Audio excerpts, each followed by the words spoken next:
अस्सलाम वालेकुम जी। कैसे हैं आप लोग? उम्मीद है आप लोग जहाँ कहीं होंगे ठीक खुश और मज़े से होंगे। तो अल्हम्दुलिल्लाह जी हम लोग भी ठीक हैं, खुश हैं, मज़े से हैं। तो चले स्टार्ट करते हैं आज का व्लॉग। तो सबसे पहले जिन लोगों ने चैनल को सब्सक्राइब नहीं किया वो सब्सक्राइब कर लें, लाइक करें, शेयर करें। आप लोग देखते हो, वॉच करते हो लेकिन सब्सक्राइब नहीं करते, प्लीज़ सब्सक्राइब ज़रूर किया करें। तो यहाँ पे हमारे घर में आए हैं जी सीज़न के पहले आम। तो मैंने कहा आपको दिखा दूँ। पाकिस्तान में तो आम आ चुके हैं, काफ़ी देर हो गई, यहाँ पे अब आए हैं। तो बच्चों को बड़े ही पसंद है, उनको बड़ा शौक है। वो कितने दिन हो गए थे अपने बाबा को कह रहे थे बाबा आम नहीं लेके आए, पाकिस्तानी आम। तो इस दफ़ा मेरे हस्बैंड का चक्कर लगा तो गए बेचारे लेट ही थे। उनका कहते हैं मैंने सोचा कि चलो जाके देखता हूँ आगे होंगे। तो ये एक बॉक्स पड़ा हुआ था, इसमें 3 आम थे। तो फिर वो लेके आए। तो बच्चों दी हो गई ईद। ए किवें हो सकता है कि आम किनू नहीं पसंद आम। और आम खान का तरीका साडा तो बड़ा मुख्तलिफ सी, बच्चों का है बड़ा डिफरेंट जावे। तो ये वाहद फल है जो बच्चों को ये नहीं कहना पड़ता, फोर्स नहीं करना पड़ता कि आप लोग खाएं, वो बड़ा खुश होकर इसको खाती हैं। उन्होंने कहा कि मामा आपने हमें सुबह लंच में देना है। तो ये मैं उनके लिए फिर लंच भी रेडी कर रही थी, साथ में उनके लिए गाबल रखी थी। ये था जी उनका आम खाने का तरीका। और हमारा आम खाने का तरीका होता था, हमारे हाथ भी गंदे होते थे, मुंह भी और कपड़े भी। खैर उस तरह भी आम खान का एक अपना ही मज़ा है। आम देख के ना मुझे याद आया, तो मैं आपके साथ एक छोटी सी ना अपने स्टोरी शेयर करती हूँ। हमारे डेरे में ना पाकिस्तान में तो ज़ाहिर है उधर डेरे होते हैं जहाँ पे भैंसे और जानवर वगैरह रखते हैं हम लोग। तो हम लोग तो उसको डेरा ही बोलते हैं। तो वहाँ पे ना आमों के 2 दरख्त थे, तो उन पे ना फल बहुत ज़्यादा लगता था।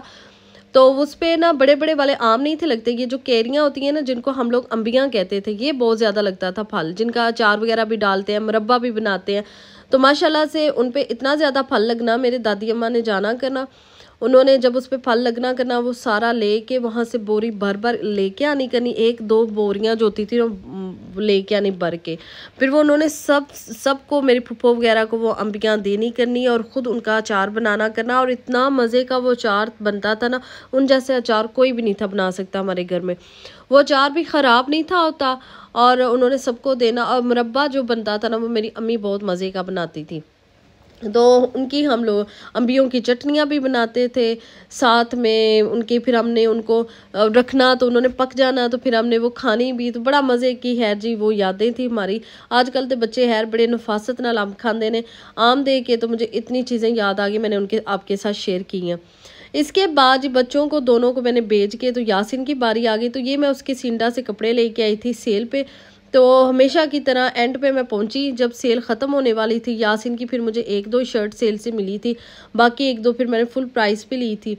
तो उसके जो पुराने वाले कपड़े थे पिछले साल के वो मैंने देने थे किंडरगार्टन में, और नए वाले फिर मैं निकाल के रख रही थी कि अब ये वाले पहन के जाया करें।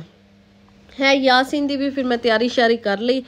इस तो बाद सब नू भेज बूझ के स्कूल, सबको स्कूल मैंने भेजा, यासिन को किंडरगार्टन भेजा। फिर मेरी बारी आ गई खाना बनाने की। और आज मेरा बड़े दिनों बाद दिल कर रहा था, बड़ी ईद आ रही है ना तो आपका भी दिल करता है मटन खाने को। तो आज मटन खाने को दिल कर रहा था मेरा, तो मैंने सोचा क्यों ना आज वही बनाया जाए। तो यहाँ पे मैंने लिया था जी बोनलेस मटन था मेरे पास। तो उसमें मैंने लहसुन और प्याज डाल दिया था और नमक डाल के तो इसको मैंने गलने के लिए रख दिया था। और ये 15 मिनट में बड़ा अच्छा गल गया था, बड़ा सॉफ्ट सा। और मेरा तो बस चल रहा था कि मैं इसको ऐसे ही खाऊं क्योंकि मुझे मटन बहुत पसंद है। तो लेकिन मैंने उसका सालन बनाना था बच्चों के लिए भी। तो यहाँ पे फिर मैंने इसकी यखनी निकाल के रख ली थी, साथ में टमाटर, हरी मिर्च और अदरक, इनको मैं चॉप करके तो इसमें डाल दूंगी। तो साथ साथ फिर मैं इसको भूनती भी जाऊंगी।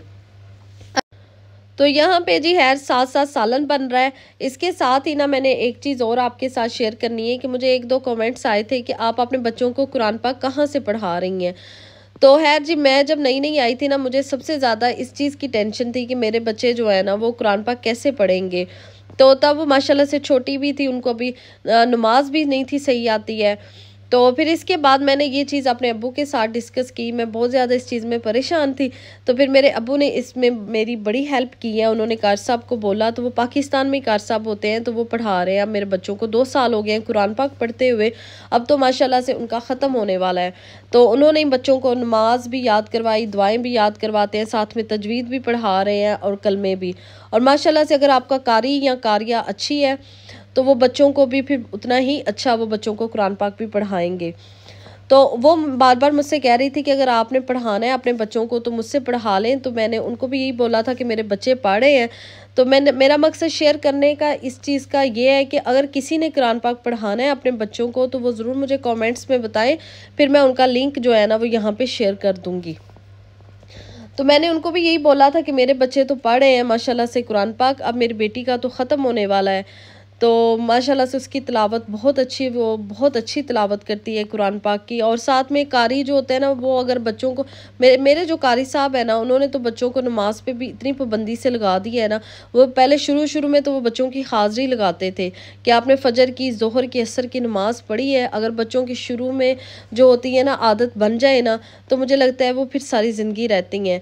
तो इस चीज़ का फिर मैं अपने कारी साहब को बड़ा शुक्रिया अदा करती हूँ कि उन्होंने बड़ा बच्चों को इस चीज़ में हेल्प किया। वो रोज़ाना पूछते हैं आपने कितनी नमाज़ें पढ़ी हैं, कौन कौन सी पढ़ी हैं।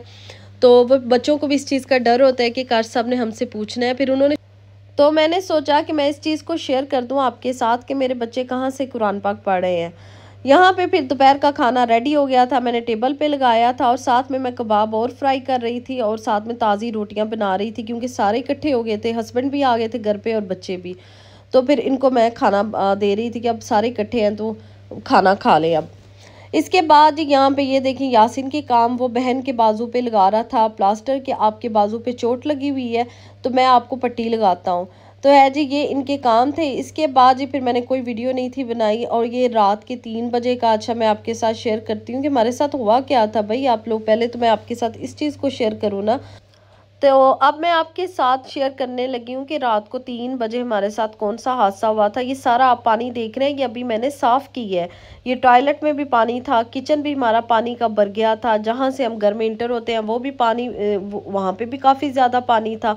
और इसके बाद जी मैं आपको दिखा रही हूँ, जब मैं बाहर निकली हूँ यहाँ पे सीढ़ियों से भी नीचे पानी पानी था। और मेरी आँख खुली है 2:30 बजे, तो मुझे ना एकदम से लगा जैसे ना कोई शावर खुला हुआ है, इतनी तेज़ आवाज़ आ रही थी ना। तो मैं उठी हूँ फ़ौरन, मैंने सोचा शायद बच्चों ने खोल दी है रात को, गई है छोटी एलिज़ा तो उसको नहीं पता चला। तो मैं जब उठी हूँ बाहर निकली हूँ तो देखा है तो पानी पानी, सारा घर जैसे है ना पानी में डूबा हुआ है। मैंने फिर उसी टाइम अपने हस्बैंड को उठाया, मैं क्या उठ जाओ, 4:30 सैलाब आ गया जे। तो ये देखें कितना ज़्यादा पानी है। वो बेचारे भी उठे तो देखा, तो हमारा हुआ ये था, हमारे साथ क्या हादसा हुआ है। कभी कभी आपने वो चीज़ें सोची भी नहीं होती जो आपके साथ हो जाती हैं। टॉयलेट का फ्लश था, जहाँ से हम फ्लश करते हैं, वो ना हमारा ख़राब था। हमने 2-3 दिन पहले कंप्लेन की तो वो आके सही करके गए। तो उनको चाहिए था कि नया वो जो पाइप था ना वो नया लगाते, वो पुराने वाला ही सही करके गए। अल्लाह जानता है उसका, उसमें प्रेशर था पानी का ज़्यादा या क्या था, वो एकदम से ही खुल गया। ये देखिए ये मेरे हस्बैंड सही कर रहे हैं, ये वाला पाइप था ये सारा खुल गया। और इससे फिर पानी जो था ना वो बस उससे हमारा पता नहीं 2 घंटे वो पानी नहीं चला है बाहर, 3 घंटे पानी, ज़ाहिर इतना फ़र्श गीले थे कि हमने 2-3 तौलिए से हमने तकरीबन आधा 1 घंटा लगा के पूरे ये फ़र्श जो थे ना वो हमने सुखाए थे। यहाँ पे कोई ऐसा इंतज़ाम तो है नहीं कि आप फ़र्श धो सकते हैं, नहीं। और उसका नुकसान हमें इतना ज़्यादा हुआ है वो मैं आगे जाके आपको वीडियो में बताऊँगी, अभी नेक्स्ट वीडियो में बताऊँगी कि हमारा नुकसान उससे क्या हो गया है। अच्छा, मुझे तो यही टेंशन खाए जाए जी कि हमारे अब पता नहीं कितना ज़्यादा ये पानी जो इतना वेस्ट हुआ है इसका बिल आना है। मुझे तो इतनी ज़ाहिर है यहाँ पे जो हज़ारे में अगर उसको पाकिस्तान में कन्वर्ट करें तो वो लाखों में बनेगा। तो मेरे हस्बैंड बेचारे फिर इसको ठीक कर रहे थे। यहाँ से पहले तो पानी उनका भी ज़हन, सोए उठे तो उनका ज़हन काम ना किया, वो यहाँ से ही ना उसको बांधे कि पानी रुक जाए।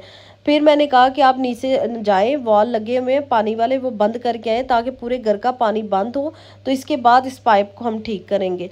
फिर वो गए, उन्होंने जाके वॉल बंद किया अपने वाला, तो फिर सारे घर का पानी बंद हुआ। फिर हमने पहले फ़र्श सुखाए, फिर इसके बाद ज़ाहिर है फिर मेरे हस्बैंड ये वाला टॉयलेट का पाइप जो था ना इसको ही ठीक कर रहे थे। साथ में हमने कंप्लेन की कि उनसे जो यहाँ पे की हाउस मास्टर है उसको हमने कंप्लेन की कि आप लोग जो मालिक है उसको बोलें। ज़ाहिर है हम रेंट पे रहते हैं, हम लोगों का अपना घर नहीं है, हम लोग काफ़ी देर से कोशिश कर रहे हैं कि हमें ना घर कोई नया मिल जाए, लेकिन कहते वो ही है जब आपकी किस्मत और नसीब में हो ना तभी चीज़ मिलती है। तो खैर हम लोग भी कोशिश कर रहे हैं, तो हम लोग को अभी उसी हिसाब से नहीं मिलता, जो हमें अच्छा लगता है उसका किराया बहुत ज़्यादा होता है। तो यहाँ पे अभी वही चल रहा है कि वही बात है ना, जो आपकी किस्मत और नसीब में जब भी होगी वो चीज़ तभी मिलेगी आपको। तो फिर इसके बाद ये मेरे हस्बैंड गए थे नीचे, बेचारे पानी का वाल खोलने गए थे कि अब मैं देखूं। फिर उन्होंने थोड़ा सा ही खोला था ताकि बच्चों ने सुबह उठ के टॉयलेट वगैरह यूज़ करना है तो उनको प्रॉब्लम ना हो। कंप्लेन तो हमने कर दी थी, अब उन्होंने सुबह के टाइम ही आना था। और ये रात को 3 बजे हमारे साथ ये वाला हादसा हुआ था। फिर हम ये सारी सीढ़ियाँ भी हमने खुश की, पानी भी सारा ड्राई किया हमने। और मैंने कहा आपके साथ ये भी चीज़ शेयर करूं कि कभी ज़िंदगी में जो चीज़ें सोची भी नहीं ना होती परदेश में, वो भी आपके साथ होती हैं। तो अच्छा, ये था मेरा आज का व्लॉग। अच्छा, सब्सक्राइब करना लगा ना, कंजूसी ना करया करो।